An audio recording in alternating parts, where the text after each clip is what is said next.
ከመጀመሪያው እስከ መጨረሻው የገነነ ስራዎች በብዛት ሰው ይወዳቸው የነበሩ አንደኛ የገነነ ተረካዎች አሉ ሰርቷል። እናርጅናው ጋም እንደዛው እንግዶችን ለኢትዮጵያ ታሪክ ትልቅ ስራ ይሰሩ ሰዎችን እናነሳለን። ያው እንግዲህ አሻም ጥሩ የስራ ቦታ ነበር አልቻለ ሎጎ ራሱ እንዲየጣት ምልክት ነበር። በኋላ ላይ ነው ያኛውን ሎጎ ከለር ፓሬቱን ሪብራንድ የተደረገ ካልሳሳኩ እንግዲህ ሱራፌል ወንድሙ መስለኛል ያነበበውና ጥበቡ ታደሰ ነበረ እነ መቅደስ ነበሩ ብዙዎችን መጠቃቀስ ይቻላል።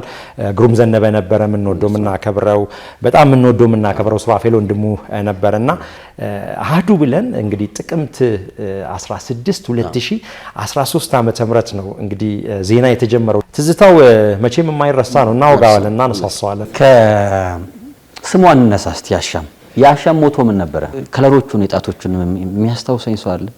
ፈታኝ ጥያቄ ነው። በሴት አሻም የመጠራታ ሁኔታ እንደው የምታውቁት መረጃ ካለ?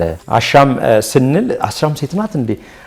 አሻም ማለት ሰው ኦድ ነበር የሚሆነው። ባለቤቱ ራሱ የአሻም ባለቤት እንደ ድርጅት ሴት የሚመስላቸው አሉ። ማናት ባለቤቷ ምን የትኛዋ ናት የሚሉ አሉ። ግሩም ዘነበ ብዙ ነገር የፈጠረው ግሩም ዘነበ ነው። ከ4 ከ5 ሺህ በላይ ሙዚቃዎችን አዳምጦ መርጧል። ግሩም በነገራችን ላይ ወሬን እንዴት አድርጎ አድምቆት በብዙ የሀገራችን አካባቢዎች ወደ ደቡብ ኢትዮጵያ ብትመጣ ኦሮሚያ ብትመጣ አሻማ ይባላል። እንደው የቦርድ አባሎቻችሁን ታውቁ ነበር ወይ?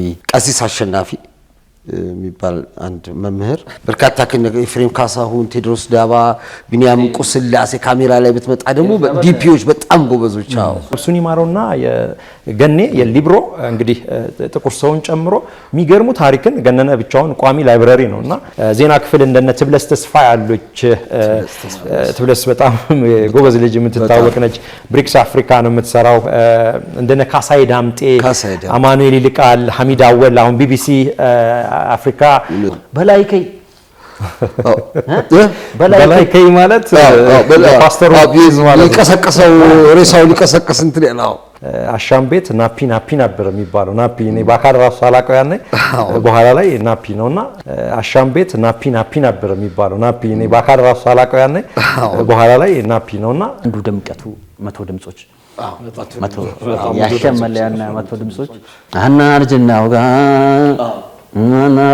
ጋር ድምጹ ራሱ ነው ጉርነን ያለ ሰው ነው። ከምን አንፃር ለምን ፕራይቬት ሊደረግ እንደተፈለገ ሊገባ ያልቻለም እንግዲህ እንደ ጋዜጠኛ እስቲ አንተ ጠይቀህልን መልስ ብትሰጠን ደስ ይለናል። አቶ ጥበቡ ታደሰ የአሻም ቴሌቪዥን ከሙከራ ስር የፋና ሰራተኛ ነበር። ከዛ አሻም ሲቋቋም እንግዲህ ከመጀመሪያው ጀምሮ በዋና ስራ አስኪያጅነት አቶ ጥበቡ ታደሰ ነበር። ራሳቸው አቶ ግዛው ነው የገቡት። ባለቤቱ ራሱ ወደ ፕሮግራም ክፍል ወደ የግሩምን ቢሮ ያዙት እሳቸው ናቸው። አንተ እያለ አሻም ከአየር ላይ ወርዳ ነበር? አልወረደም በፍጹም። መንግስት ነው ይሄንን ጣቢያ የዘጋው የሚለው መላምቶች አሉና በጣም ስተት ነው። ብዙ ነገሮች አሉ እንግዲህ ከግብር ጋር የተያያዘ የገቢዎች ቢሮ ጋር የተያያዘ የብዙ አመት ግብር ያልተከፈለ በጣም ሚሊየንስ አለ ይቻላል። ብዙ ሰራተኞች የስራ ልምድ አልተጻፈላቸውም። አሁን ክስ የሄዱበት ሁኔታ አለ። አንዱ ድምቀቱ 100 ድምጾች 100 ያሻም መለያና 100 ድምጾች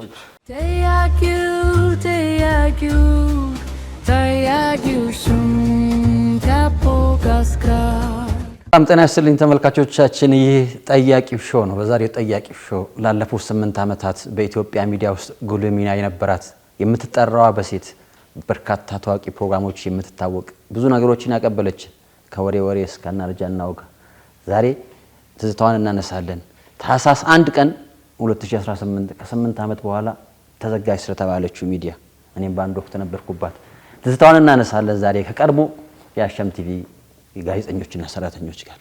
እንኳን ደህና መጣችሁ ያልኩኝ መጀመሪያ ያዘ ስሜት ሲነበብባችሁ ነበር እንደ የሆነ ነገር ሳነሳ እንኳን ደህና ቆየን።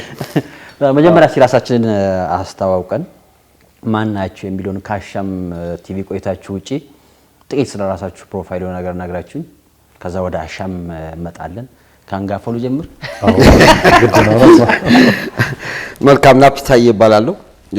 አሻም ቴሌቪዥን ከሙከራ ስርጭት ጀምሮ ሊዘጋ 1 አመት ምናምን እስከሚቀረው ድረስ በፕሮዳክሽን ማኔጀርነት ሰርቻለሁኝ። በርካታ ስራዎች ላይ በኪነ ጥበብ ላይ ብዙ አመት ኖር ያለው ያው ከመድረክ ጀርባ በኪነ ጥበብ ስራዎች ላይ ፕሮዳክሽን ማኔጅ በማድረግ ላይ ብዙ ስራዎች ሰርቻለሁኝ። የተለያዩ ዝግጅቶችን በማዘጋጀት የሙዚቃ ፌስቲቫሎችን በጣም የሚታወቀው ተስፋ የኢንተርፕራይዝ የኪነጥበብ ኢንተርፕራይዝ ውስጥ በርካታ ዓመታትም ሰርቻለሁ። እንግዲህ እንዲህ ያለ ላይፍ እንደዚህ ነው። ይሄን ይመስላል። በጣም አሪፍ።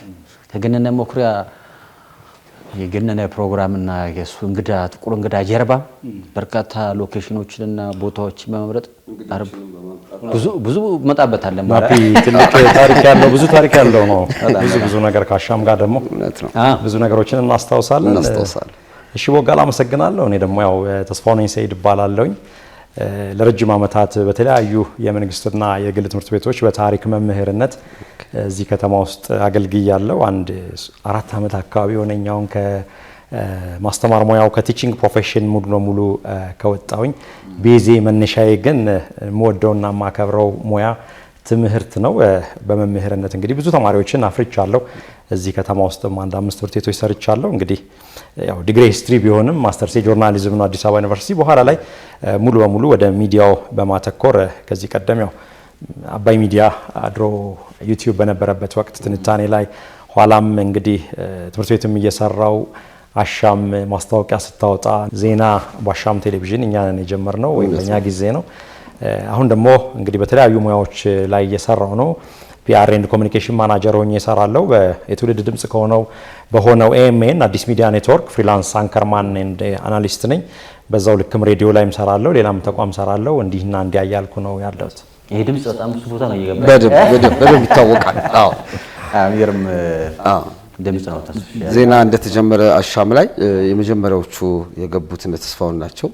በጣም በቃ አሻምን ከፍ ያደርጓል ከምንላቸው ዜና እንትኖች አንዱ ነበርና በጣም ነው የምወደው ድምጽ ነው ያስታውቃል ድምጹ። እንዶናፒ ካንተ ልምጣና ወደ አሻም ቤት እግር የረገጠበት አጋጣሚ ወቅቱ የመጣበት ድባብ ስትገባ ያገኘው ነገር ትንሽ አስታውሰን እስቲ ወደ ኋላ ወስድ። መልካም አሻም ቴሌቪዥን የመጣሁት እንግዲህ ሙከራ ስርጭት ላይ ያለ ነው። ገና አሻም ቴሌቪዥን ፕሮግራም ለመጀመር ቅድመ ዝግጅቶችን እያደረገ በነበረበት ወቅት ግሩም ዘነበ ነው ያዩ ፈንገስ ግሩም ዘነበ ያው የድርጅቱ ዋና እንትን ነው እና አገኘሁትና ናና ፈልግ ነበር እንደውም ብሎኝ ወደ አሻም ተቀላቀልኩ። እንግዲህ የፕሮዳክሽን ማናጀር ሆነ ይሄን ድርጅት ይሄን ቴሌቪዥን ጣቢያ አብረን ተጋግዘን አንድ ነገር ላይ ማድረግ አለብን የሚል በጣም ተነሳሽነቱ በጣም ደስ ሲል ነበረ። ወቅቱ ላይ ገና ምንም ባካፕ እንወስድ ነበር። የተወሰኑ ስራዎች እየተሰሩ እንይዛለን፣ ግን ወደ አየር ስርጭት ላይ ምንም የተጀመረ ነገር አልነበረም። 2010 አካባቢ ነው። እኔ ደግሞ ተፈሪ መኮንን ትምህርት ቤት ቲያትሪካል አርት ተምሬ ገና መመረቄ ነበር። በተመረኩ ሳምንትም አይሞላውም እንደውም እዛ ኮርስ ውስጥ ማር ነበርና በቃ ተገጣጠመልኝ። ከዛ እንደወጣሁኝ በቃ አንድ ቦታ ላይ ቋሚ ስራ መስራት ፈልግ ነበረ እና እንግዲህ ያኔ የነበሩ ልጆች ያው ወደ በኋላ በጨዋታ እናነሳቸዋለን። ገነነ መኩሪያ ግን የገነነ መኩሪያ ከገነነ የሚለውና የጥቁር እንግዳ የሚለው እንግዳን ቀጥታ ተረከብኩኝ ከዳይሬክተሩ ጋር። ስለዚህ እንግዶችን ማቅረብ የገነነ ታሪኮች ገና የመጀመሪያ ስራ እንደጀመርንም ቁጭ አድርጎ ያወራን ነገር ምንድነው በቃ እሱን የሚያነሳቸውን ነገሮች እኛ ስዕል ልንሰጠው ይገባል የሚል ነገር መደምደሚያ ላይ ደረስን። ስለዚህ ከዳይሬክተሩ ቴድሮስ አበራ ጋር ተነጋግረን ከመጀመሪያው እስከ መጨረሻው የገነነ ስራዎች በብዛት ሰው ይወዳቸው የነበሩ አንደኛ የገነነ ተረካዎች አሉ። እንግዶችን እንመርጥ ነበር። ከኤክስፒሪየንስም ከልምዳችንም ማን ነው እንግዳ ቢሆን ከገነነ ጋር ጥሩ ነገር ሊያጫውት ጥሩ ነገር ሊያቀብል የሚችል ነገር የሚሉትን ነገሮች እናወራ ነበር። ከዛ በተረፈ ሙሉ እሱ ከሚያነሳው ታሪክ ጋር ተንተርሰን ሴታፖቻችንን እናዘጋጅ ነበርና በርካታ በጣም ምቹ ሁኔታ ነበር። በወቅቱ ለምንፈልገው ነገር አስፈላጊውን ነገር ጠይቀን አንከለከልም ነበረ። ስለዚህ ቆንጆ ስራዎች ተሰርቷል። እናርጅናው ጋርም እንደዛው እንግዶችን ለኢትዮጵያ ታሪክ ትልቅ ስራ የሰሩ ሰዎችን እናነሳለን። ያው አሁን በህይወት የሌሉ በጣም እንደ በርታ ኮንስትራክሽን ኢንጂነር ታደለ ትልቅ ለኢትዮጵያ ኮንስትራክሽን እድገት የመጀመሪያው ፈርቀዳጅ ከሚባለው በርታ ኮንስትራክሽን ነውና ታሪካቸው በምንም ነገር ያልተያዘ የነበሩ ባለሙያ ናቸው። ለዚች ሀገር ግን በእናርጅናው ጋር ላይ አምጥተናቸው ሙሉ ታሪካቸው ለትውልድ እንዲቀጥል የማድረግ በርካታ ሰዎች እንደዚህ ሰርተናል። እንግዲህ አሻም ጥሩ የስራ ቦታ ነበር አልቻለ። እንግዲህ አንተ ገና አየር ላይ ሳይወጣ ብቅ ያልክ ሰው ነበርክና እስቲ ያኔ የነበሩ ድባቦች እነማን የትኛው ቦታ ላይ ካሜራ አካባቢ ስቱዲዮ የነበሩ ኤዲቲንግ አካባቢ የነበሩ አመራሮቹ እነማን ናቸው የሚለውን እንመጣበታለን። የመጀመሪያዎቹ አካባቢ ተስፍሽ የጥቅምት 10 ስንቷን ያልከኝ 16 ጥቅምት 16 አጋጣሚውን ማስታወቂያውን የሰማበት ከዛ ስገባ መቼስ ሁላችንም ስንገባ ፈታኙ እሱ ነው ቆሞ ነው እንደሚያ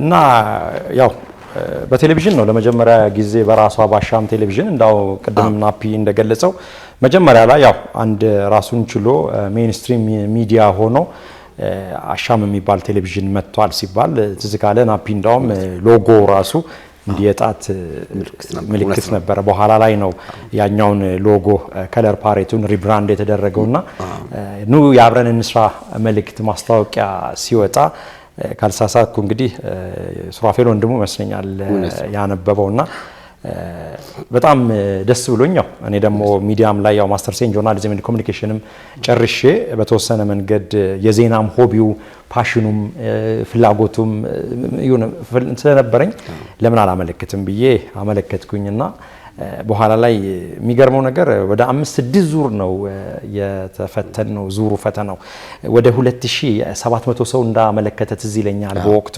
ለዛውም እድሜ 30 ዓመትና ከዚያ በላይ የሚል ሪስትሪክሽን ገደብ ነበረውና በጣም በብዙ መንገድ ነው እንግዲህ እንደምታስታውሱት እነ ጥበቡ ታደሰ ነበረ፣ እነ መቅደስ ነበሩ፣ ብዙዎችን መጠቃቀስ ይቻላል።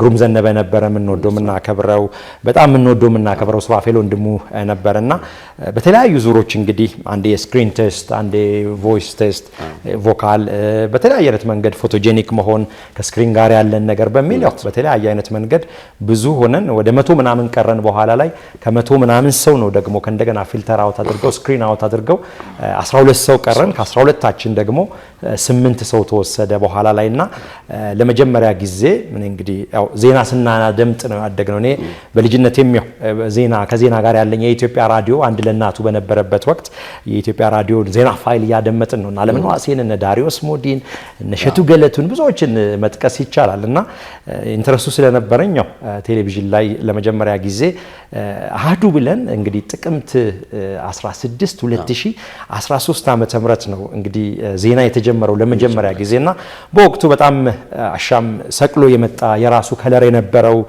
የራሱ በቃ ፍሌቨር የነበረው ጣቢያ ነበርና በጣም ደስ በሚል ሁኔታ ለመጀመሪያ ጊዜ እኔ ዜና አንባቢ ሆኜ አሻም ቴሌቪዥን ላይ ሳይ እንደው ያው ቴሌቪዥን ላይ ስክሪን ላይ መታየት ቀላል ነገር አይደለም። ወጋለ ታውቃላችሁ ናፒምና ተመልካቾችም ይረዳሉ ይሄንንና በጣም የሚሰማኝ ስሜት ዛሬ ድረስ ውስጤ ነው ያለችው። በኋላ እናነሳሳዋለን እና ማስታወቂያ ወጥቶ ነው ለመጀመሪያ ጊዜ ዜና አንባቢ በሚል አንከርማን ትዝታው መቼም የማይረሳ ነው። እናወጋዋለን፣ እናነሳሳዋለን። ከስሟ እንነሳ እስቲ የአሻም ቋንቋ በተለያዩ ቋንቋዎች ሰላምታ ኢትዮጵያ ውስጥም ባሉ በተለያዩ ቋንቋዎች ሰላምታ እንደሆነ ይታወቃል። ቀደም ተስፋውንም እንዳነሳው አርማው መጀመሪያው አርማው ሙሉ ጣት ነበረ። ከዛ በኋላ እንደ ጠቅላላ እውቀት እንዳንድ ጥያቄዎችን እያነሳውላችሁ እስቲ የማስታወስ አቅማችሁንም የአሻም ሞቶ ምን ነበረ? የሁላችን ቤት የጉፋን ድምጽ የጉፋን ድምጽ ይቀያየር ነበር። በነገራችን ላይ መጨረሻ ላይ ጸደቀው የጉፋን ድምጽ ነው። እውነት ነው። የጉፋን ድምጽ በኋላ ላይ ጸደቀ እንጂ እውነቱን ነው። በኋላ ላይ ነው የጸናው። መጽደቅ ብቻም ሳይሆን መጽናት እንጂ መጀመሪያ ላይ ያው ልክ እንደ ሎጎ እንደዚህ ምናምን ብዙ አይነት ነበሩ። የአዲሱ የአሻም ሎጎ ከለሮቹን የጣቶቹን የሚያስታውሰኝ ሰው አለ? የተለያዩ ቀለሞች ናቸው። እሺ እያንዳንዱ ጣት የተለያየ ከለር እስቲ እንግዲህ ቅርታ ውሃ ሰማያዊ ከለር ነበረው። ሰማያዊ ነገር የክቡ ሰማያዊ ነው። ብዙ ነገሮችም አሻም ላይ ሰማያዊ እንትኖች እንጠቀም ነበር። ሰማያዊ ከለር ነበረው። ቢጫ ትንሽ በቀጭኑ ቢጫ ከለር 5 ጣት ናቸው። 5ቱም የተለያየ ከለር አላቸው። ፈታኝ ጥያቄ ነው። ቀይ አለ። ቀይ አለ፣ ብርቱካን አለ፣ ብርቱካን አለ። አዎ አንደኛው የመጨረሻው ጥቁር ይሁን ጥቁር የለም ጥቁር የለውማ ነጭ ነው። ነጭ የኛ አውራጣት ጭማይ ነጭ እንደዚህ ሲጎመጥ ይሄ መዳፉ አውራጣቱ ነጭ ነው። አረ ቤት ውስጥ እኮ ብዙ ነገር እኮ የአሻም አርማና ደብዳቤዎች ያሉበት ቤት እኮ ነው። እንዴት ኮንሰንትሬት አለማድረግ ነው እንጂ ድንገተኛ ጥያቄ። ቢጫው እንዳልከው ብርቱካናማ አለ፣ ቀይ እና ሰማያዊ። ሙሉ ክቡ ሰማያዊ ነው። ወርቃማ እንትን ደግሞ አለው መጨረሻ ላይ የውሃ ድምጽም ነበረ ደግሞ ያውን ዜና ኢንትሮም ስንገባ ኮርነር ሎጎ ላይ ራሱ ታይ ነበር እኮ ውሃ ነገር እንደዚህ የፈሰሰባት ክቧ ላይ የእውነት ነው። ከሎጓችን ብንነሳ አሪፍ ነው። እንደው ከሴት ድምጽ በሴት አሻም የመጠራቷ ሁኔታ እንደው የምታውቁት መረጃ ካለ እናንተም ጠይቃችሁ የተመለሰላችሁ ነገር ካለ ብዙ ሰው ይጠይቃል። ግን ለአሻም ለምን ነው በሴት የምትጠራ ይሏሉና ሴት እናት ናት። ያው ሁሉ ጊዜ እንደሚባለው ሴት እናት ናት፣ እህትም ናት፣ ልጅህም ናትና ሴት በጣም ተወዳጅ ናት። እንግዲህ ለሁሉም ህብረተሰብና ለሱ ተወዳጅ ጣቢያ ለማድረግ ስለሚታሰብ እንደ ሴት በቃ የምትንሰፈሳ አንዳንድ ጊዜ እኮ ወንድ ልጅንም የምትወደው ከሆነ ባንቺ ጠራለህ እኮ እንዴት ነሽ ምናምን ትላለህ እኮ ፍቅርህን ለመግለጽና ከዛ አንፃር ይመስለኛልና እኛም አሻምን በጣም ወደናት የሰራንበት ቴሌቪዥን ጣቢያ ሰውም ወዷት የከንተን ያለ ነውና በሴት መጣራቷ ከሷ አንፃር ይመስለኛል። እንግዲህ ተወዳጅ አሻም ስትመጣ ወይም ወደ ሚዲያው የኢትዮጵያ ሚዲያን ኢንዱስትሪ ስትቀላቀል ከዚህ ቀደም የተለመዱ ነገሮች አሉ። አሁን ለምሳሌ ዜና ሲነበብ በጠረጴዛ ተደርጎ አንከሩ ወይም ደግሞ ኒውስ ፕሬዘንተሩ ዜና አንባቢው ተደርጎ ማለት የተለመዱ የምናውቃቸው የለመድናቸው ነገሮች ነበሩ። ለምን የግድ በተለመደው መንገድ ይመጣል? ለምን ለየት አንልም ተብሎ ለምሳሌ ካስታወሳችሁ ስቱዲዮ ውስጥ ስትገነባ ዛፍ ነበረ፣ ራሱን የቻለ ዛፍ ተገነባ። ከዛ ይሄ ወንበሮቹ ዲስፕሌዎቹ ምናምን ባህላዊ ሀገርኛ የሚመስሉ ይሄ በቃ እንደ ጠረጴዛው ታስታውሳችሁ ጠረጴዛው መቀመጫዎቹ ምናምን ባህላዊ ነገሮች ነበሩ። ይሄ ዘመናዊ ወንበር ቴብል ምናምን አልነበረም። እና ለምን ከተለመደው የዜና አነባበብ እንደ ፎርማት የምንቆጠረው ስታይል ለምን ቀየር አንልም የሚልም ሐሳብ ይዞ ነው የመጣው በራሱ ማለት ነው። ሁለተኛ ደግሞ ሁሉ ነገር በወንድ ይመሰላል። ያው እንስት አለ፣ ተዋት አለ፣ ሁሉ ነገር ሪፕሬዘንት የሚደረገው በወንድ ነውና በሴት ብንመስላት ሴት ደግሞ ቀደም ናፒም እንዳለው ወይም ሴትነት ሴት እናት ናት፣ ሴት ሀገር ናት፣ ሴት እህት ናት፣ ሴት ሚስት ናት። ሀገርም ትልቁ ፒክቸር የምትመሰለው በእናት ነውና የበለጠ ይሄ ዲግሪ ኦፍ ኢንቲሜሲውን ቀረቤታውን ለማምጣት በእንስት ብትመሰል የበለጠ ምናልባትም ሰው ጋር የመድረስ ነገሯም የበለጠ ይጨምራል የሚል ነውና ብዙ ጊዜ አሻም ስንል አሻም ሴት ናት እንዴ አሻም ማለት ሰው ኦድ ነበር የሚሆነው። ባለቤቱ ራሱ የአሻም ባለቤት እንደ ድርጅት ሴት የሚመስላቸው አሉ። ማናት ባለቤቷ ምና የትኛዋ ናት የሚሉ እኮ አሉ። እንደገና ልክ ነው። መለያው ነው ምን ማለት የግሩም ዘነበ እንትን ይመስለኛል። አዎ በጣም አሁን እሱ እዚህ ጋር ተቀምጦ ቢናገር ስላሻም በጣም ደስ ይለን ነበረ። አዎ ጥረት ተደርጓል። ያው እንግዲህ እና ግሩም ዘነበ ብዙ ነገር የፈጠረው ግሩም ዘነበ ነው። እያንዳንዱ አሻም ቴሌቪዥን ላይ የሚተላለፉ ሙዚቃዎች ራሱ ከ4-5 ሺህ በላይ ሙዚቃዎችን አዳምጦ መርጧል። ግሩም በነገራችን ላይ በደንብ እርግጠኛው መናገር የምችለው ነገር ነው። ሀሳቦችን በማንሳት ወሬን እንዴት አድርጎ አድምቆት እዚህ ጋር እንትናን ማንሳት ይገባናል። እንግዳን ማን ነው አገኘው አሰግድ ፕሮግራሞቹን በስፋት እንመጣበታቸዋለን እና የግሩም ዘነበ ትልቅ እንትን አለው። አሻምን በሴት እንድትጠራ እንግዲህ አንዳንዶችም አሻም የሚለው ስያሜም ወደሱ የሚወስዱ አሉ። እንግዲህ እሱ ማጣራት የሚፈልግ ነገር ቢሆንም ያው አሻም እኮ ቀደምም እንዳልከው በብዙ የሀገራችን አካባቢዎች ወደ ደቡብ ኢትዮጵያ ብትመጣ ኦሮሚያ ብትመጣ አሻማ ይባላል። ሰላም ነው። ሰዎች አብረው ሲሰሩ በደቦም በጋራ እርሻም ሊሆን ይችላል፣ እህል ሲወቁም ሊሆን ይችላል። እንደ ሞራል ማነሳሻም ነውና አሻም የወል ስም ነው ለማለት ያህል ነው። እንደው የቦርድ አባሎቻችሁን ታውቁ ነበር ወይ? ብዙ አመት ሰርታችኋል እዛና እንደው ማን ይመራችሁ እንደነበረ ባለቤቱ ጋሽ ግዛው እንዳለው ነው። የቦርድ አባሎቻችሁን እስቲ አስታውሱኝ። አንዳንዶቹ የሰሟቸው እንደው ግርም መስላሉኝ ነውና ናፒ ማን ታስታውሳለህ? አሻም እንግዲህ በቦርድ ነው የሚተዳደረው ያሻም እንግዲህ ግሩም ዘነበም ሱራፌል ወንድሙ ያው በሙያቸውም እዛ ላይ እንትናቸውን ስራቸው ጥበባዊ ስራቸውን ከመስራት ባለፈም በቦርድ አመራርነት ዋና ስራ አስኪያጁ አቶ ጥበቡ ታደሰ፣ ቀሲስ አሸናፊ የሚባል አንድ መምህር ይመጣ ነበር። አስታውሳለሁ። እሱን አሸናፊ ገብረ ማርያም ማለት ነው። ቀሲስ አሸናፊ ልክ ነው። እሱን አስታውሳለሁ። ሌላው ወይዘሮ እጅጋየሁ በየነና ወይዘሮ መዓዛ አሸናፊም አንዱ የቦርድ አባል ናቸው የሚል ነገር መረጃው ነበር። ግን እንዲሁ በወሬ ደረጃ ነው። በወሬ ደረጃ ይሁን እውነት እንዳላውቅም እንግዲህ እነዚህ ሰዎች አስታውሳለሁ። እኔ እንኳን ዲቴይልድ የሆነ የቦርድ አባላት ምናምን ብዙም አላውቅም። እንዲሁ ብቻ ያው እነ ግሩሜ እነ ሱራፌል በጣም ያው እነሱ የምናከብራቸው የምንወዳቸው እያየናቸው ያደግን ያው እድሜን ለማሳመር አይደለም እኔ እንኳን ጓደኞቼ በጣም የምናከብራቸው የምንወዳቸው ናቸውና ሱሬ ነው፣ ግሩሜ ነውና ከነዚህ ሰዎች ጋር በጣም አይከን የሆኑ ሰዎች ናቸው ለሀገራችንና ከነሱ ጋር መስራት ራሱ በወቅቱ እንደ ድል ነበር የምቆጥረው በጣም እና ግሩም በተለይ በጣም አሰልጥኖናል። ሱራፌልም እንደዛው። በተለይ ግሩም ዜና ከመጀመራችን በፊት በጣም ለረጅም ቀናቶች ከድምጽ አወጣት ጀምሮ በጣም በተለያየ አይነት መንገድ ሊገለጹ በሚችሉ ሁኔታ ከሱ ብዙ ነገር በወቅቱ ዜና አንባቢ ሆነን ስክሪን አውት ተደርጎ ሙሉ ለሙሉ ከተመረጥን በኋላ የወሰድናቸው ነገሮች አሉ። ነገር ግን እኔ ለረጅም ዓመት ኢቭን ባለቤቱ ማን እንደነበረ ራሱ አላቅም ነበር ቱ ቢ ኦነስት እውነት ለመናገር ማለት ነው። ኮኔክሽንም አታችመንቴም ከነ ጥበቡ ጋር ከነ መቅደስ ጋር ከነ ግሩሜ ጋር ምናምን ነበርንና በኋላ ላይ ነው አቶ ግዛውንም ወደ ማወቁና ያወቅን የመጣ ነው ለማለት ነው።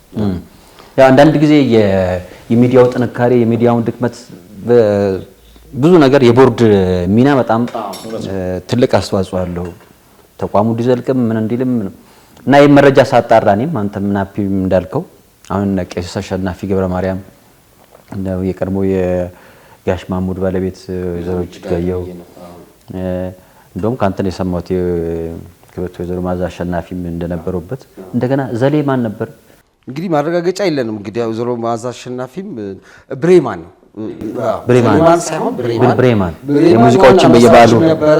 መስራችም ነበር። በርካታ ስራዎችም ሰርቶ ነበር በሙከራ ስርጭት ጊዜ። እንግዲህ በምን ምክንያት እንደሆነ ካሻም እንትን ያደረገችው አላውቅም እንጂ ብሬማን ከአንዱ መስራቾች አንዱ ነበር። ይገርመስብስብ እኮ ነበር። ሰቅሎ ነው የመጣው አመጣጡ ሀገርኛ ነገሩ። አሁን ዳይሬክተር ላይ ራሱ የነበሩ ልጆች እስቲ መጀመሪያዎቹን እናንሳቸው። እስቲ መጀመሪያዎቹ ሲነሱ አሻም ሲነሳ ከስራ አስኪያጁም መጀመሪያ ከነበሩ ናፒና ማን ታስታውሳለህ? መጀመሪያ ከምስረታው ጀምሮ ያሉት እንግዲህ እነ ቤተልሔም ዳይሬክተር ላይ እንትን ላይ የሚሰራው ላይ ዝግጅት ላይ እነ ቤተልሔም ቴድሮስ ቤተልሔም ከፋና የመጣችው እናመሰግናለን። ፕሮግራም ኖ ሌላ ቤተልሔም ትባለች ነበረች። ቤተልሔም አሁን ኬንያ ነች። እሷኛው አይደለችም። እሷኛው ቤተልሔም አንዷ ናት። እሷ ቤቲ ዋና ብዙ ነገሮችን የምትሰራው ፕሮግራም ክፍል ላይ እሷ ፕሮግራም ክፍል ኃላፊም ነበረች ቤቲ። እነሱ ነበሩ። በርካታ እነ ሲራክ ያው ቅድም እንዳልነው አገኘሁ እንግዳ በጣም እንትን የመጀመሪያዎቹ ውስጥ የነበሩ ባለሙያዎች እነሱ ናቸው። በርካታ ኤፍሬም ካሳሁን፣ ቴድሮስ ዳባ፣ ቢኒያም ቁስላሴ ካሜራ ላይ ብትመጣ ደግሞ ዲፒዎች በጣም ጎበዞች። ካሜራ ላይ ኤዲተር ላይ እንግዲህ በርካታ ነበሩ። መስፍን ታውቀዋለህ? መስፍን ኤዲቲንግ አስተባባሪው እነ ፀህይወት ምናምን ባሉ በርካታ ልጆች ነበሩ። ጸቡ ጋር አሁን እንትን የገባው ምክክር ኮሚሽን የገባው ከሱ በፊት የነበር መስፍን የሚባል ባለሙያ ነው። በርካቶች ነበሩ። አሁን ዱብ ዳረክብኝና ጓደኞቼ ስማቸውን አስተፋይ ዜና አልነበረም ያኔ አልነበረም። ዜና አልነበረም።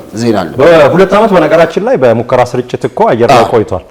ከ2010 እስከ 2012 ትራንስሚሽን ቴስት ነበር። 2013 ላይ ነበር። ስራዎች መሰብሰብ ነበር። ዶክመንት መሰብሰብ ስራዎች ላይ ሰራ ነበር። በርካታ ቀድመን ልንለቃቸው ልክ አየር ላይ ስንውል እጃችን ላይ አዳዲስ ነገሮች እንዲኖሩ በርካታ ስራ ተሰርቶ ነበር ወደ ስርጭት የጀመረ። ከዛ ውጪ ኤልሳ ሰፋ የምትባል ታስታውሳለህ? በደንብ በጣም ጎበዝ ጋዜጠኛ በጣም ኤልሲ ባለሽበት ሰላም ይብዛ። በጣም ጎበዝ ጋዜጠኛ ናት። መስራቾቹ ውስጥ ነበረች መሰለኝ። በጣም አሪፍ። እንግዲህ እነ ተስፋውን ከዛ በኋላ የመጡ ስለሆነ በእናንተ ጊዜ አንተ ስትመጣ የነበሩ ባለሙያዎችን ብናስታውስ ደስ ይለኛል። ተስፋ ዜናው ሲመሰረት የነበረው ሲመሰረት ቀደም ብሎ ናፒ እንዳለው እንግዲህ ለ2 ዓመት ያህል የተለያዩ ባክሎጎች የተሰበሰቡ ዶክመንቴሽን በጣም ማለት ነው። አሁን ግሩም ዘነበ በሚሰራው ወሬ ጆሮአቸው ውስጥ ቀርቶ ብዙ ኢትዮጵያውያን የአሻም ቴሌቪዥን ተከታታይ የሆኑ አሉ እና ግሩም የሚገርሙ ታሪኮችን ነበር የሚያቀርበው። በነገራችን ላይ ስለ አፓርታይድ ብትል ስለ ፓትሪስ ሉሙምባ ታሪክ ብትል በጣም ብዙዎቹን መለስ ብዬ ብናወራቸው ብዙ ናቸውና በጣም ታሪክን ያሁኑን ከኋላውን ከፊቱ እያደረገ በጣም የሚገርሙና አሻምን በቃ ሁሌ እዛ ላይ እንድትከታተል ስቲክ አድርገው የሚይዙ አይነት የሚያደርጉ ጥንቅቅ ያሉ ስክሪፕቱ ምናምኑ አወራረዱ ፍሎ የሚገርሙ ነበሩና ግሩም የሚገርሙ ፕሮግራሞች ነበር የሚሰራው። እነ ሱሬም እነ ሐሳሳ የመሳሰሉ ፕሮግራሞችን ሌሎችንም በጣም የሚገርሙ ነበር። ከዛ ነፍሱን ይማረውና የገኔ የሊብሮ እንግዲህ ጥቁር ሰውን ጨምሮ የሚገርሙ ታሪክን ገነነ ብቻውን ቋሚ ላይብረሪ ነውና ገነንን የመሰለ ሰው በእንደዚህ አይነት መንገድ ማጣት ያው ለራሱን የቻለ ሌላ ታሪክ ነው። የገኔም ፕሮግራም አለና አሻም የሚከታተል ሰው በጣም እጅግ በርካታ ነው ማለት ይቻላል እና 2012 ክረምት ላይ ማስታወቂያ ወጥቶ እኛ 2013 ጥቅምት 16 ነው ዜና የጀመርነው እና ቀድሜ እንግዲህ ካወቋቸው ሰዎች ውስጥ በውት አደሳለ መቅደስ አለች ግሩም ዘነበ አለ ሱራፌል ወንድሙ አለ እና ሌሎችንም ማነሳሳት ይቻላል። ዜና ክፍል ያው እኔ ፍሪላንስ አንከርማን ነኝ፣ ፉል ታይመር አልነበርኩም በወቅቱ ለዜና ነበር የሚሄደው አሻም። እንግዲህ ዜና ክፍል የነበሩ ልጆች በሚገርም ሁኔታ ጎበዝ ልጆች ነበሩ። በጣም የሚገርም ነበር አሻም ሰቅሎ የመጣው እቃ ብትል የራሱ ከለር ብትል የሰው ኃይል ብትል በቴክኖሎጂ ብትል ኢትዮጵያ ውስጥ በቃ እንዲህ ነው እንዲያ ነው የማይባል በዘመኑ በደረጃው እንግዲህ ጊዜው 8 ዓመት በፊት ረጅም ጊዜ ይመስላል፣ ግን ቅርብ ጊዜ ታሪካችን ነውና ዜና ክፍል እንደነ ትብለስ ተስፋ ያሉች ትብለስ በጣም ጎበዝ ልጅ የምትታወቅ ነች። ብሪክስ አፍሪካ ነው የምትሰራው። እንደነ ካሳይ ዳምጤ፣ አማኑኤል ይልቃል፣ ሐሚድ አወል አሁን ቢቢሲ አፍሪካ ኬንያ ናይሮቢ ናቸው ያሉት። እነዚህ ልጆች ሁሉ አሻም የነበሩ ልጆች ናቸው። በጣም በበርካታ አካባቢዎች ስማቸውን ያልጠራዋቸውም ብዙ አካባቢ ያሉ ልጆች አሉ። እንደነ መቅደስ ደምስ ብዙ ልጆች አሉ ዜና ክፍል የነበሩ ልጆችና እነዚህ ሁሉ ልጆች አሉ ዜና ክፍል፣ ፕሮዳክሽን ክፍል፣ ስርጭት ክፍል የተለያዩ አካባቢዎች ኤችአር ምናምን በየቦታውና አሻም በሰው ኃይልም በቴክኖሎጂም በራሱ ከለርም በብዙ መንገድ ለኢትዮጵያ የሚዲያ ኢንዱስትሪ ራሱን የቻለ አንድ ከለር ፍሌቨር ነበርና ደስ በሚል ሁኔታ ነበር ያኔ ጆይን ያደረግነው።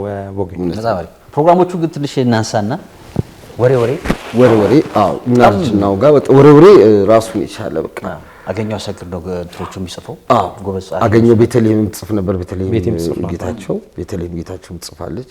አገኘው የበለጠ ደግሞ እሱ ገና መነሻው ላይ በርካታ እንትኖች ላይ እሱ ግሩም ዘነበና እናገኘው ያን ጊዜ ሰሩት የነበሩ ስራ አንተ ራስህ ፕሮዳክሽን ልትሰራ ስትወጣ ትጠነቀቃለህ።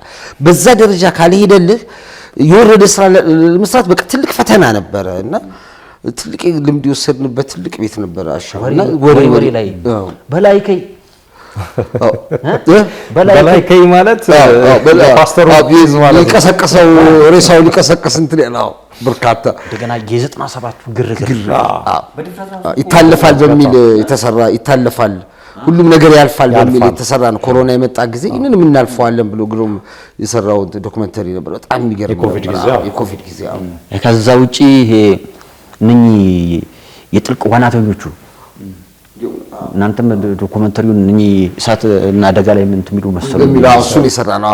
እሱ የሚገርም ዶክመንተሪ የተሰራ ግሩም በጣም ብዙ ዶክመንተሪ ላይ ሰራ ነበር። የእንትኖች የተለያዩ ተቋማትን እንትኖች ስራዎችን በደንብ እንሰራ ነበር። አሁን እንዳልከው የእሳትና ድንገተኛ አደጋ 3000 ብር ነው የሚከፈላቸው እና ህይወታቸው ምን ያህል እንትን ብሎ ነገር ነው የሰራ ነው። እሱ እኔና ቤተልሔም ነው ቤቲናት የሰራ ነው። እሱ እንደውም የሚገርም የግልገል ግቢን ራሱ እዛ ታች ድረስ ገብተን የሰራንበት ዶክመንተሪ ሁሉ ነበር። የኢትዮጵያ ኤሌክትሪክ ኃይል ባለስልጣን ከጀርባ ነበሩ። ከጀርባ የሚል ፕሮግራም ላይ ራሱ በጣም ከጀርባ የሚለው ፕሮግራም ላይ በጣም ብዙ የኢትዮጵያ ብሔራዊ ባንክ የገንዘብ አወጋገድ የገንዘብ ስርዓታችን ምን ይመስል ነበር እስከ አወጋገዱ ድረስ ያለው የኢትዮጵያ ብሔራዊ ባንክ የገንዘብ አወጋገድ ላይ ሚስጥራዊ ነው እና የትኛውም ቴሌቪዥን እንግዲህ ሰራን መጀመሪያ አወጋገዱ ላይ ህትመቱ ላይ ምናምን ያለውን ነገር ሂደቱን ዶክመንተሪውን ሰራንና የመጨረሻ ላይ አወጋገድ ላይ ሲበላሽ ገንዘብ እንዴት ይወገዳል ከዛ እኔ አስፈቀድኩኝና ገባን በፊት ይቃጠል ነበር በእሳት ነበር የሚቃጠለው አሁን አዲስ ማሽን መጥቶ መቆራረጥ መከታተፍ ነውና እንግዲህ ከደህንነት ከፖሊስ ከብሔራዊ ባንክ ከምናምን ባሉ ሰዎች መጥቶ ባሉበት ነው ቆጠራ ተደርጎ ምን ተደርጎ የሚደረገውና ያንን ፕሮሰስ ገባንና ቀረጻ ጀመርንና ድንቀት ስንል አንድ የግቢው ኃላፊ በጣም ግራ ተጋባ ማን ነው ምን አይነት ባለስልጣን ቢኖራችሁ ነው እናንተ እዚህ ውስጥ የገባችሁ የትኛውም ቴሌቪዥን ጣቢያ እዚህ ውስጥ አይፈቀድም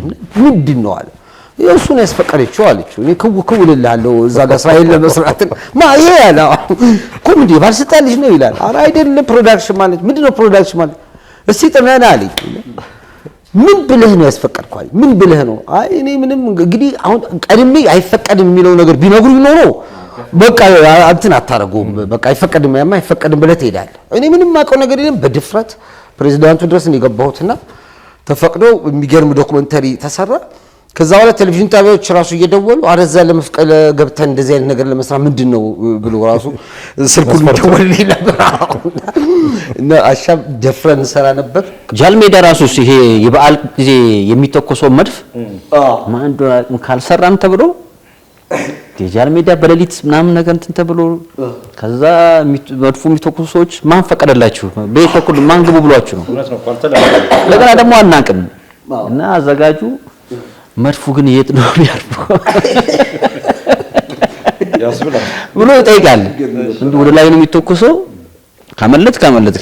ካላመለጥክ የራስ እንትን ነው አይተ ወደ እንትኑ መሮጥ ነው ምናምን ከዛ እውነታው ለካ መድፍ አይደለም ሌላ ነገር ነው የሚተኮሰው በጣም የሚገርሙ ትዝታዎች አሉ ራሱ ስናርጃናው ጋር እስካሁን ድረስ ግን ወሬ ላይ ግን እንትኗ ትስተላችኋለች የሚጠራው ታክሲ ታርጋለ ወሬ የምትል በትክክልም እዛ አካባቢ ነው የተቀረጸው ሄዶ እዛ አካባቢ ነው የተቀረጸው የታክሲ ተራ ውስጥ ነው የተቀረጸው ቀረጸው ድምጹ ምናምን ፍሬዘር ነበረች ፍሬዘር ታስታውስ ከሆነ ሹፌር የነበረች ነፍሷን ይማረው አልፋለች ፍሬዘር ነበረች እኮ ድምጹ እኮ ፍሬዘር ነው ፍሬዘር ድምጽ ነው እሷ ናት መኪናው እየደበች ወሬ ምናምን እያለች ግቡ ምናምን የሚል ድምጽ ሷና ነፍሷን በገነት ያለው ድንገት ነው የሞተው በጣም የሱ ነው ብዙዎች እንዳልከውም ቦጋለ ናፒም እንደሚለው በነገራችን ላይ ብዙዎቹ ፕሮግራሞች ቀደም ብሎ እንደተጠቀሰው የሱ አሻራ ያለባቸው እጅግ በርካቶች ናቸውና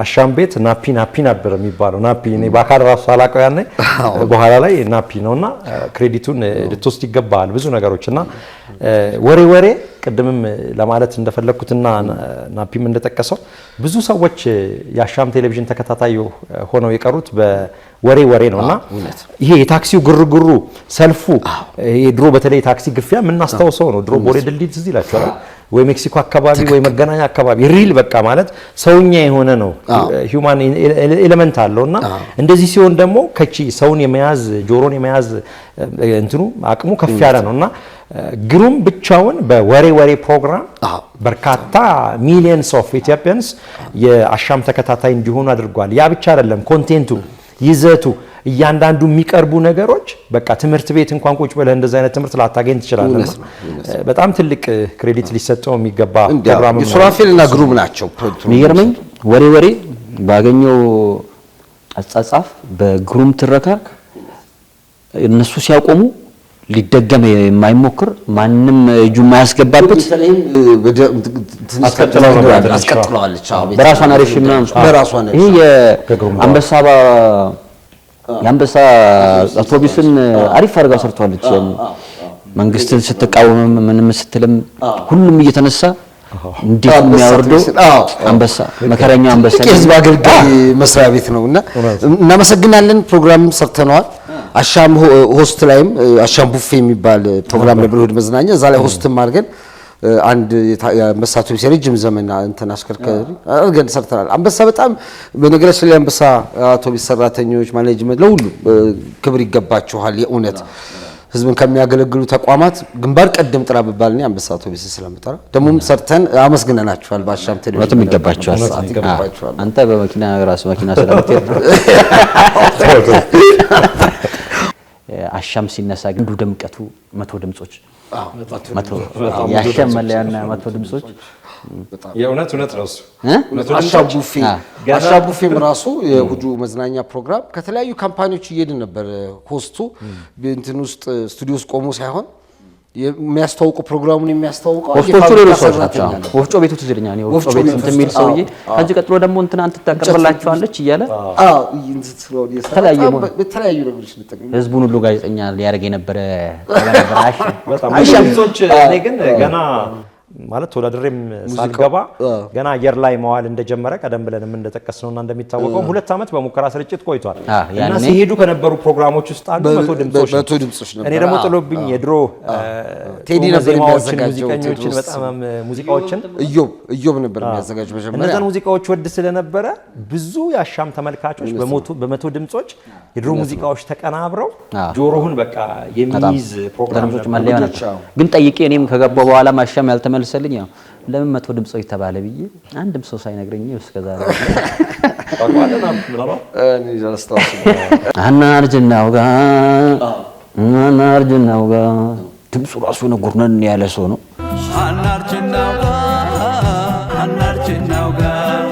ሲራክ ነው እንደዘፈነው እሱ ደግሞ አናርጅናው ጋር ቴድሮስ ነው እንትን ዳይሬክቲንግ ነው የሰራው።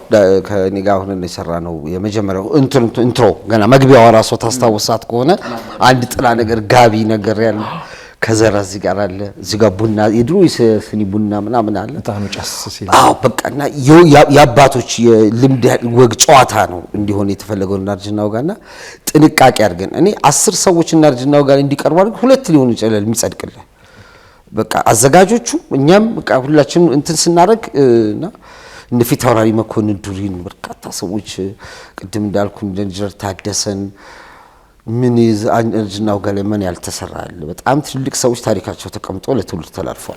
በጣም ብዙ ጋዜጠኞችም ተቃይሮበት እስካሁን በነገራችሁ ላይ አሻም እስክትፈርስ ድረስ አናርጅናው ጋር ነበር መሰለኝ ብቸኛ ከጅምሩ ጀምሮ እስከ መጨረሻው ድረስ ዘለቀ። ሰለሞን ንጉስም አስከትሎት ነበር። ሰለሞን ንጉስ መጀመሪያ ሲራክ ነበር ሲሰራ የነበረው። ሲራክ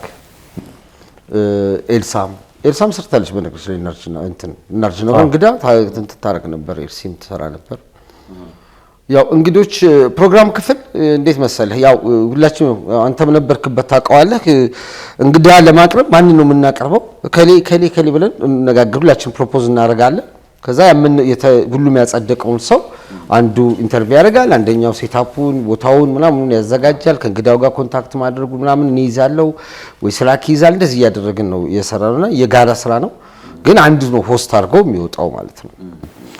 አናርጅናው ጋር እስካሁንም የቀጠለ ምናምን በመሆኑ ይለያል። ብዙ ጋዜጠኞችም የተፈራረቁበት ግን በመጽሐፍ መልክ ራሱ እኮ ቢጻፍ ተስፋሽ ለሀገር ትልቅ ውለታ ያዋሉ እንደውም እኮ ፎርማቱ የሚገርመኝ የሰከነ ነው። ግርግር የለበትም። ጋዜጠኛው ራሴን ላሳይበት ምናምን የሚለው ነገር የለም። ቁጭ ብሎ ነው በቃ የተከበሩ ሰዎች ለሀገር ትልቅ ውለታ ያዋሉ ሰዎች ቁጭ ብሎ ታሪካቸውን ወደ ኋላ በፍላሽባክ ነው የሚተርኩት። በጣም እነዛ ሁሉ ሰዎች ግን ተሰብስበው አስበዋል። የሆነ በመጽሐፍ መልክ ራሱ በጣም ሰለሞን ንጉስ የጀመረው ነገር ነበር። እንግዲህ ምን ላይ እንዳደረሰው ማቆ ነገር ነው። በእናት በርካቶች አሉ የምንጠቁማቸው ሰዎች አሉ። መጽሐፉን የሚያዘጋጁ ሰው ካለ ኮንታክት ብታርግ ደስ ይላል። ብዙ ሰው በሰጠው ምክንያቱም እያጣናቸው ነው።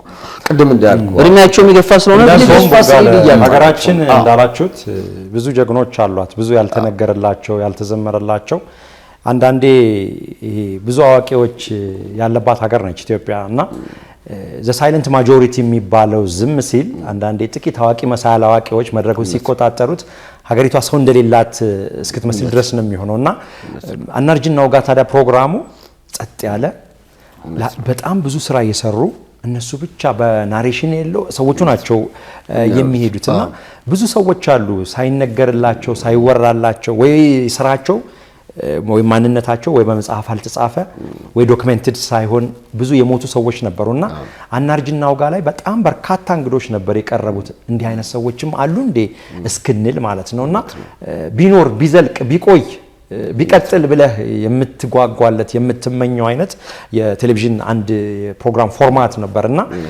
ባናርጅናው ጋር በእውነት ማለት ነው በጣም ብዙ ስራ ተሰርቷል።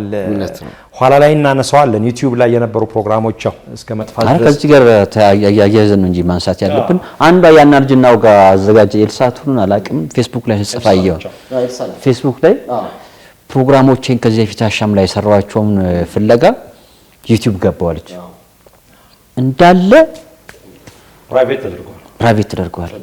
ማን እንደሚያረጋቸው እኔ ለዚህ ፕሮግራም ለአንዳንድ ነገሮች ብዬ እስቲ ፕሮግራሞቹን አሻምን የቀርሞ እንትኖች ብዬ ፍለጋ የሉም እነዛ ሁሉ ይነግሩሜ ወሬ ያዩ ፈንገስ የተወሰነ አንድ ምናምን ነገር ብቻ ነበር። በጣም በርካታ ያዩ ፈንገስ ጦቢያ የሚዘጋጅ በየነበሩ በጣም ብዙ ስራዎች የግሩም ምንድነው የተፈጠረው የምታውቁት ነገር አለ? እስከ መረጃ የለንም። መረጃውን አላገኘሁም፣ ግን በቃ ሁሌ ያንገበግበናል። የሰራናቸው ስራዎች የደከምንባቸው አየር ላይ ቢሆኑ ትውልድን ቢያያቸው ቢመለከታቸው ጥሩ ነበር። ከምን አንፃር ለምን ፕራይቬት ሊደረግ እንደተፈለገ ሊገባ አልቻለም። እንግዲህ እንደ ጋዜጠኛ እስቲ አንተ ጠይቀህልን መልስ ብትሰጠን ደስ ይለናል። ታሽ እንደ መረጃ ነገሮች አሉ። ያው እንግዲህ በቀጥታ ለምን ፕራይቬት እንደተደረገ መረጃው የለኝም። አርጊው አካል ማን እንደሆነ ቀድሜ ነው የወጣሁት። ያው አርጊው አካል ባለቤቶቹ ናቸው የሚሆኑት።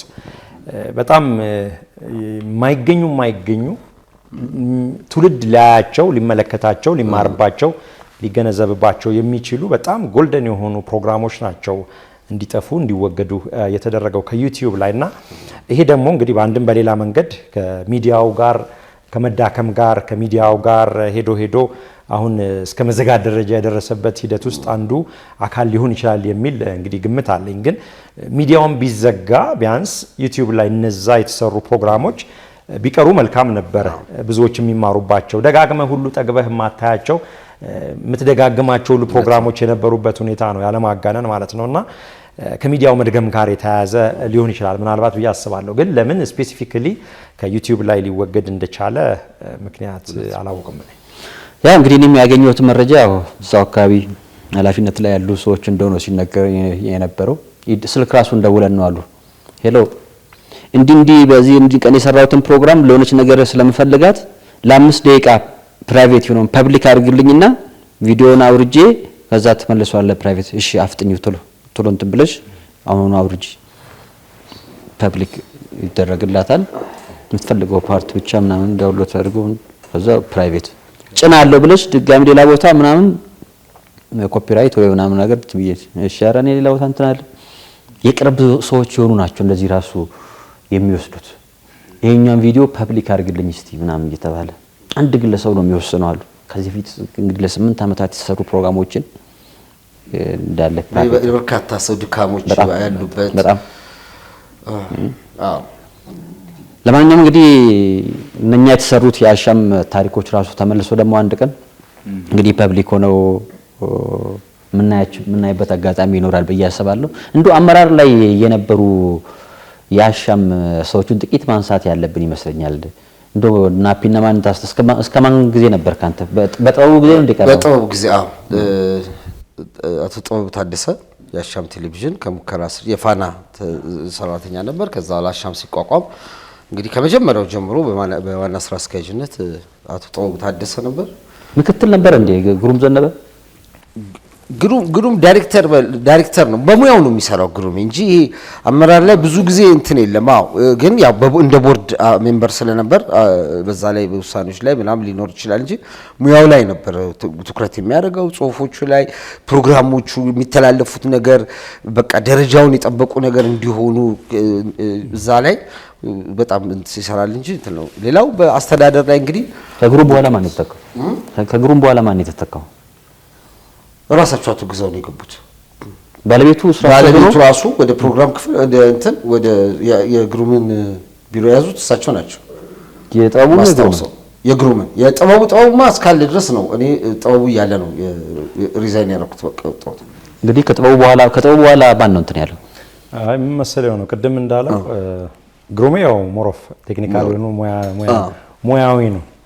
አድሚኒስትሬቲቭ የሆኑ ጉዳዮች ላይ ያው ጥበቡ ነበረ።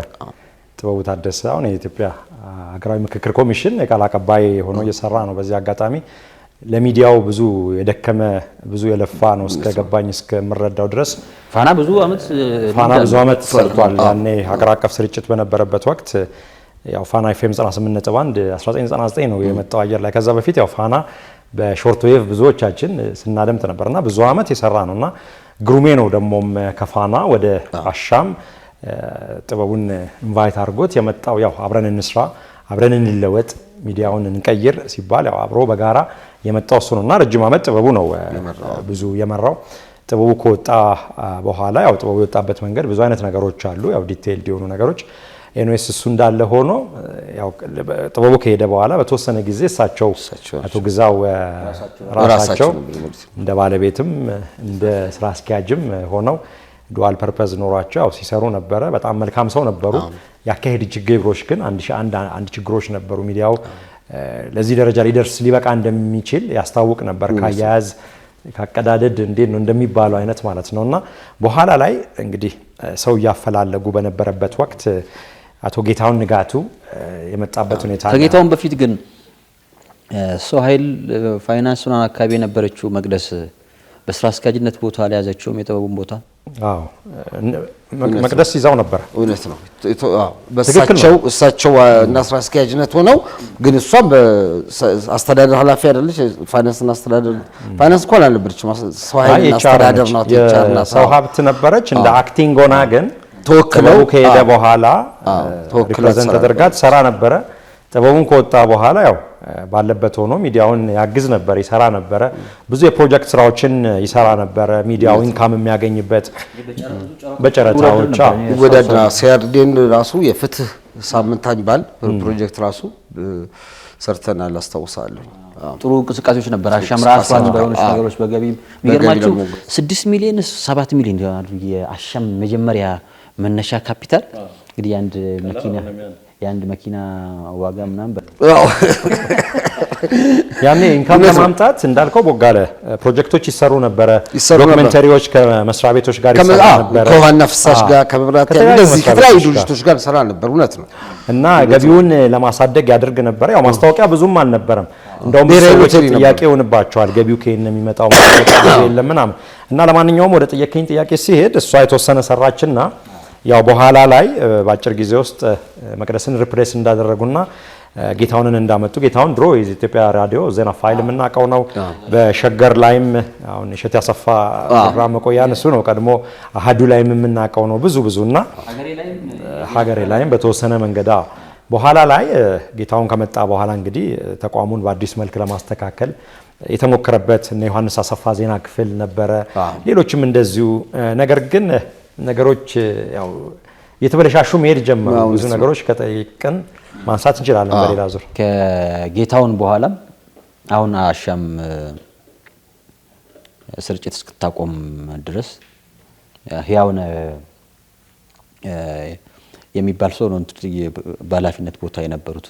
እሳቸው ላይ አልደረስክም አንተ? እኔ ቀድሜ ነው የወጣሁት 2015 ላይ ቀድሜ ነው የወጣሁት። ያው ምልህ ነገሮች እየወረዱ የተቀዛቀዙ ስታያቸው ዶቶችን ስትገጣጥም ምናልባትም ጣፋንታዋ ፌቷ ምንወዳትና ምንም ነገር የማኔጅመንት ጉዳይ ወሳኝ ነው። በቃ አንተ እዛ ጋር የፈለገ ብትጥርም ማኔጅመንቱ ያንተን ስራ እንትን እያደረገ ካልሄደ ግዴታ ሌላ አማራጭ ትፈልጋለህ። ሌሎች ደግሞ የውድድር ዘመን ነው ዘመኑና ሁላችንም እንግዲህ ወደ ተፈለግንበት ወደናምን እንትን ታደርጋለህና እና እኔ ቀድሜ ነው የወጣሁት። አልደረስኩበትም። 2015 ነው የወጣሁት።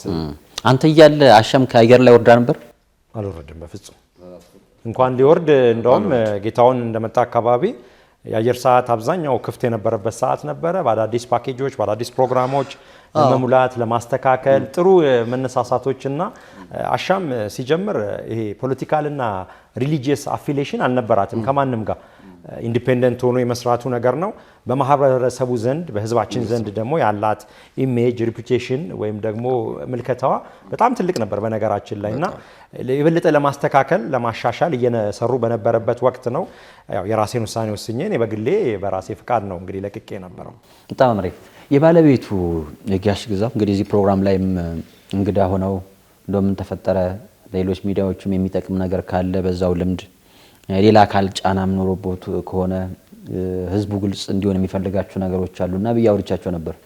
ያው እኛ ቀደም በደብዳቤ ገልጸናል። በሌላ ጊዜ የምንመጣበት ጊዜ ሲኖር እንደዚሁ በይፋዊ እንትን እንገልጻለን። ለጊዜው ከዛ ውጪ ሌላ ተጨማሪ ማውራት የምንፈልገው ነገሮች የሉም።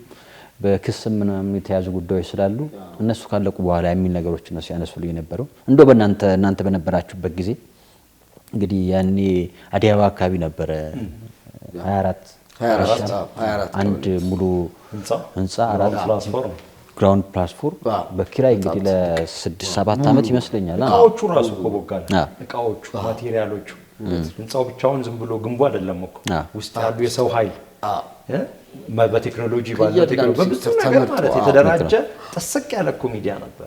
ደረጃው ራሱን ያሻም ሲሄድ ከደረጃው ጀምረ እያንዳንዱ ቦታ ላይ ለቀረጻ የሚሆን ምቹ ቦታዎች ነው። ያ ቴሌቪዥኑ ያለበት ቦታ እንዳንዴ የገኔን ፕሮግራም ራሱ ዘጋ ተቀርጻላችሁ።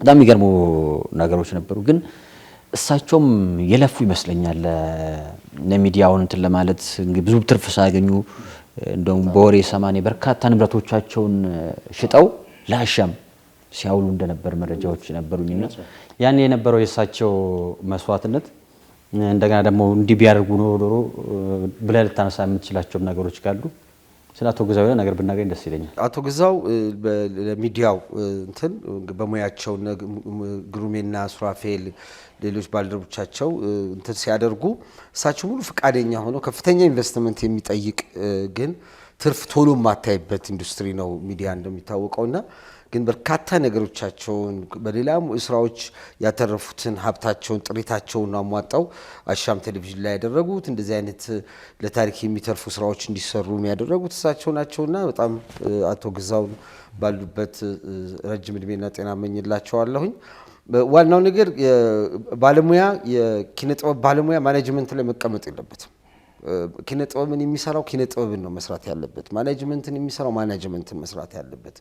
ለውጦች ምንድነው አስተዳደራዊ ሂደቱ ላይ ምንድነው ችግሩ ምንድነው ትርፋማ ለመሆኑ የሚሰራው ስራ እጅግ በጣም ይሰቀለ ተመልካችን በአንድ የያዘ የቴሌቪዥን ጣቢያን እየተመለከቱት ሲሄዱ ከሳቸውና ቤተሰቦቻቸው ጋር ሲመለከቱት መቼም ክፍተቱን ለመሙላት ደግሞ መስራት ነበረባቸው።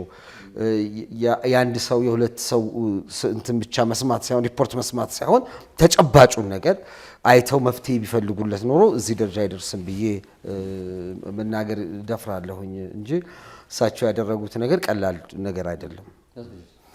እንግዲህ ናፒም እንዳለው ነው አቶ ግዛው ባለሀብት ናቸው። ነገር ግን ለሚዲያ ኢንዱስትሪው ቀናይነቱ ስለነበራቸው እስከገባኝ እስከተረዳው ድረስ አገራችን ውስጥ የሚዲያ ኢንዱስትሪው እንዲያድግ መሻቱ ነበራቸው። የተሻለ ነገር እንዲነሳ እንዲወጋ እንዲነሳ ምንድነው የሚባለው እንዲነሳሳ ይፈልጉ ነበርና የኢትዮጵያ ሚዲያ ኢንዱስትሪ ከፍ እንዲል የራሳቸው መሻት ስለነበራቸው ነው።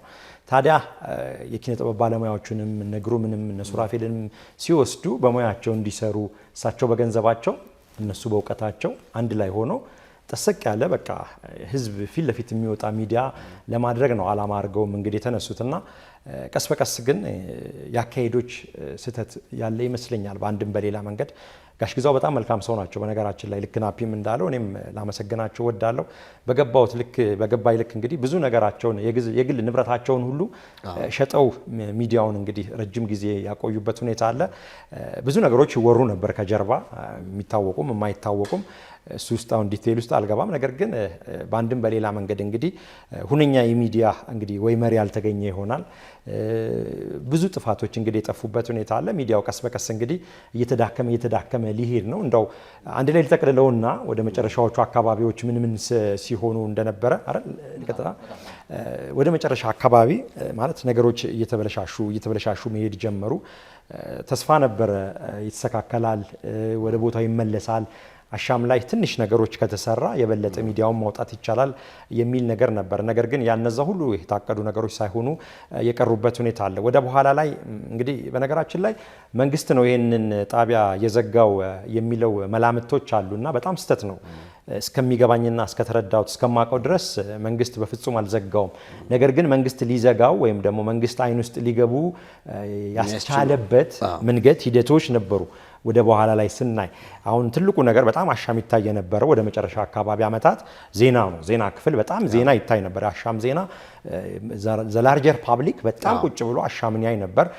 ዜና ሲሰራ እንግዲህ ጋዜጠኝነት የተማረ ባላንስ መስራት ኤቢሲዲ ማለት ነው። የጋዜጠኝነት ኤቢሲዲ ነው ባላንስ ማድረግና በአንድም በሌላ መንገድ ቀስ በቀስ ዜናዎቹ ላይ የሚሰሩ ነገሮች አንዳንዴ ከመንግስት ጋር የሚያላትሙ የሚያጋጩ ነገሮች እየሆኑ መምጣት ጀመሩ። አንዳንድ ደግሞ አሻም ሜይንስትሪም ሚዲያ እስከማትመስል ድረስ ታምብሌን የተስተካከለ ሲጂ የተስተካከለ ልክ እንደ ዩቲዩብ አይነት ኔቸር እየያዘች መምጣት ጀመረች። ቅድምም እንዳልኩትና እንደሚታወቀው ከዚህ ቀደም አሻም ከየትኛውም የፖለቲካ ኃይል ወይም የሃይማኖት ተቋም ጋር ኦር ምናምን ጋር የሆነ አፊሊዬሽን አልነበራት።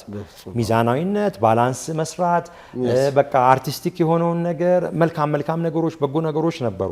ከዛ ዜናው ላይ ነው አሁን ዋናው ኢሚዲየት ኮዞች መምጣት የጀመሩት።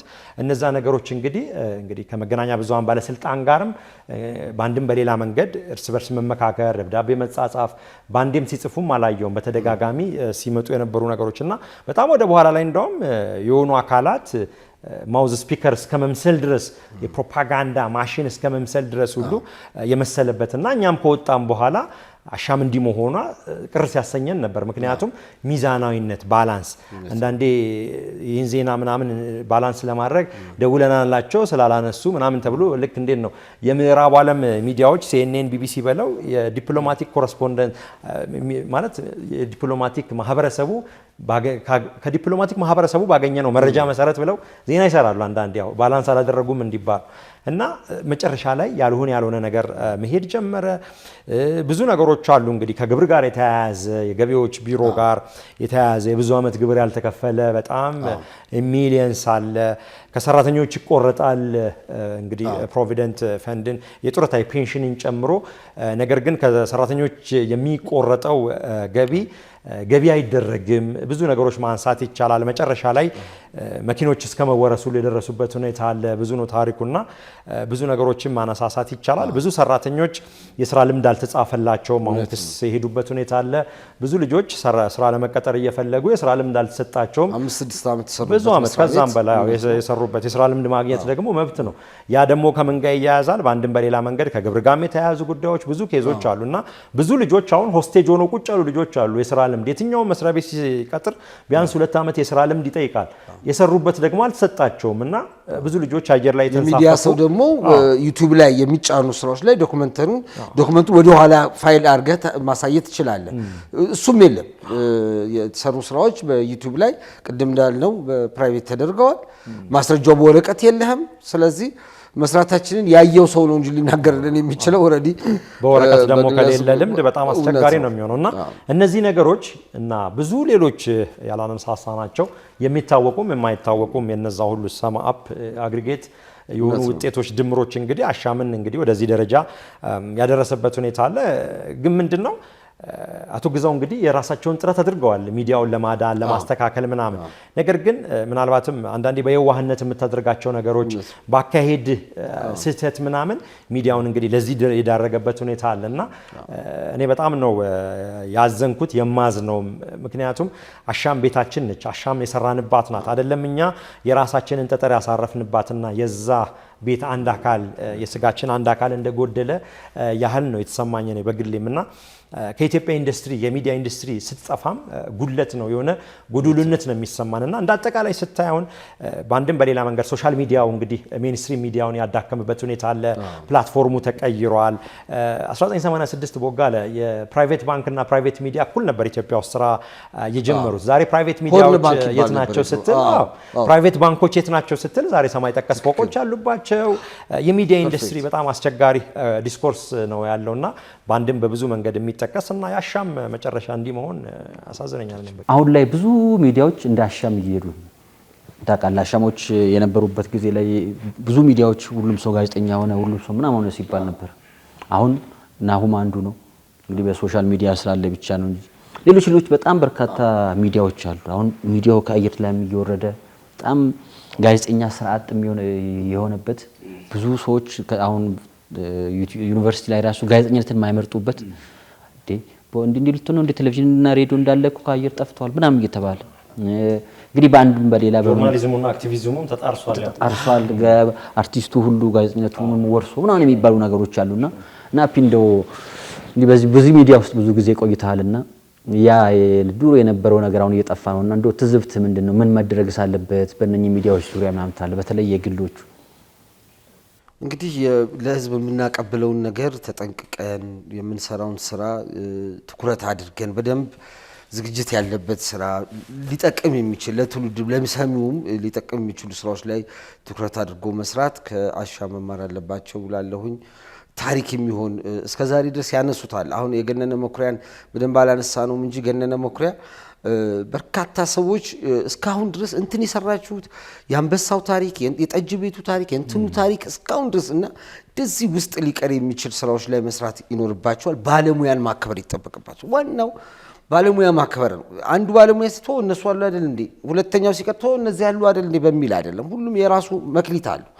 አንድ ገጣሚ ምን ይላል? ሁሉም የራሱን መክሊት ተሸክሞ ጎልጎልታ ቢወጣ ማንም ስለማንም ወንጀል ባልተቀጣ ይላል።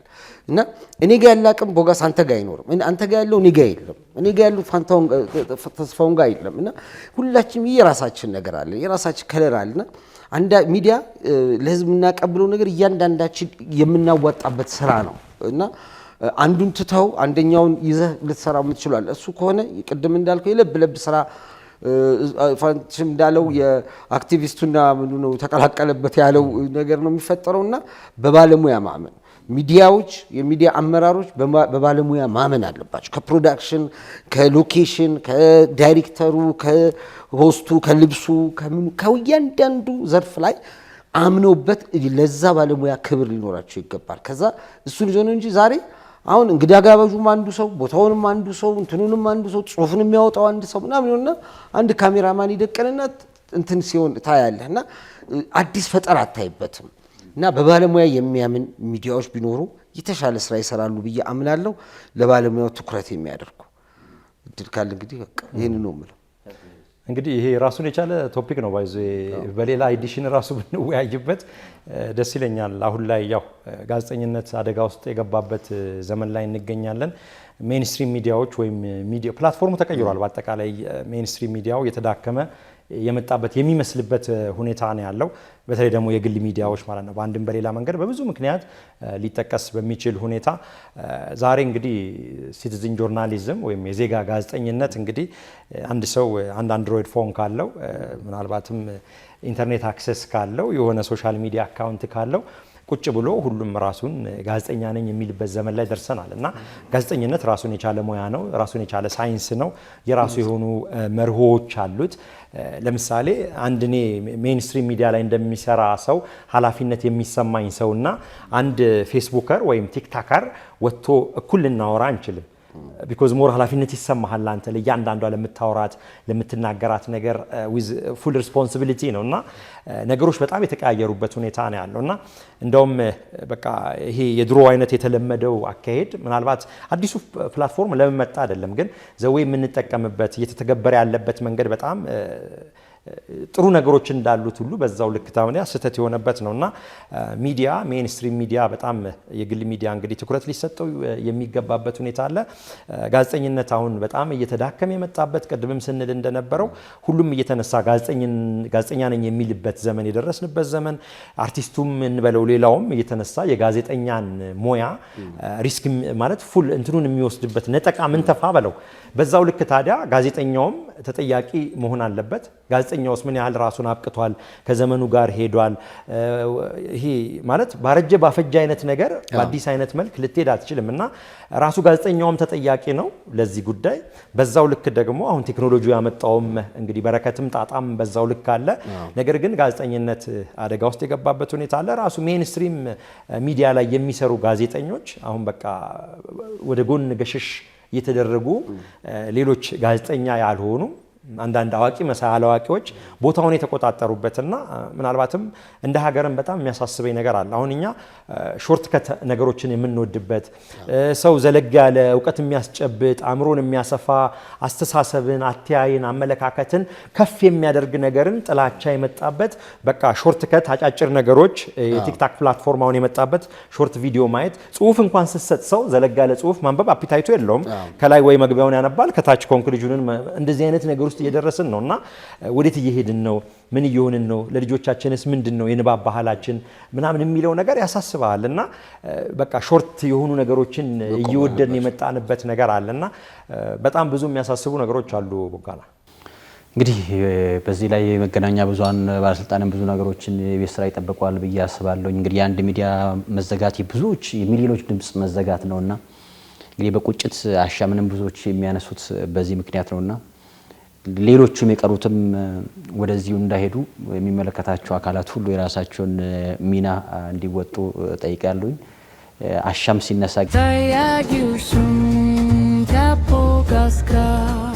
አንዱ ድምቀቱ 100 ድምጾች የአሻም መለያና 100 ድምጾች የእውነት ነው እሱ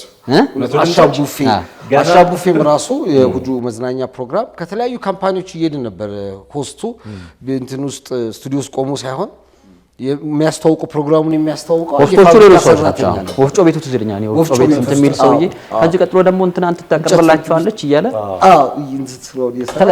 በተለያዩ ነገሮች ልጠቅም ህዝቡን ሁሉ ጋዜጠኛ ሊያደርግ የነበረ አሻም እኔ ግን ገና ማለት ተወዳድሬም ሳልገባ ገና አየር ላይ መዋል እንደጀመረ ቀደም ብለንም እንደጠቀስነውና እንደሚታወቀው 2 ዓመት በሙከራ ስርጭት ቆይቷል እና ሲሄዱ ከነበሩ ፕሮግራሞች ውስጥ አንዱ 100 ድምጾች ነበር። እኔ ደግሞ ጥሎብኝ የድሮ ቴዲ ነበር የሚያዘጋጀው ሙዚቀኞችን በጣም ሙዚቃዎችን እዮብ ነበር የሚያዘጋጀው። መጀመሪያ እነዛን ሙዚቃዎች ወድ ስለነበረ ብዙ የአሻም ተመልካቾች በ100 ድምጾች የድሮ ሙዚቃዎች ተቀናብረው ጆሮውን በቃ የሚይዝ ፕሮግራም ነበር።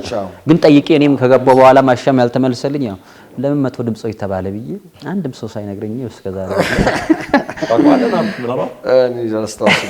ወደ ተመልካቾቻችን በጠያቂው ሾው በላለፉት 8 ዓመታት በኢትዮጵያ ሚዲያ ውስጥ ብዙ ነገሮች ስታበረክትልን የነበረችው መጠሪያዋ በሴት የሆነው አሻም ቴሌቪዥንን ከመስራችም መሀል ላይ ገብቶ ከዜና ጀማሪና ከፕሮግራም አስጀማሪ ጋር እንደው አጋጣሚ ሲገጣጠም ከናፒና ከተስፋውነኝ ጋር በጣም ደስ የሚል ቆይታ አደረግን። ተስፋ እናደርጋለን የአሻም እንግዲህ ገብቶ እንኳን ለጥቂት ጊዜ ይወጡ ብዙ ትዝታ እንዳገኙ ብዙ ነገሮችን እንደቀሰቀስንባቸው ተስፋ አደርጋለሁ። በአገር ውስጥም በውጭም እንደውም በሌላ ሚዲያ ውስጥም እየሰሩ ያሉ እንግዲህ ምናልባት አንድ ቀን አናውቅም አሻም በራሷ ቀለም ተመልሳ እኛ እርስ በርስ ተሰባስበን ምናልባት አይታወቅ ይሆናል እንግዲህ ቤታችን ተመልሰን ገብተን የምናወጋበት ጊዜ ይኖራል ብዬ አስባለሁ።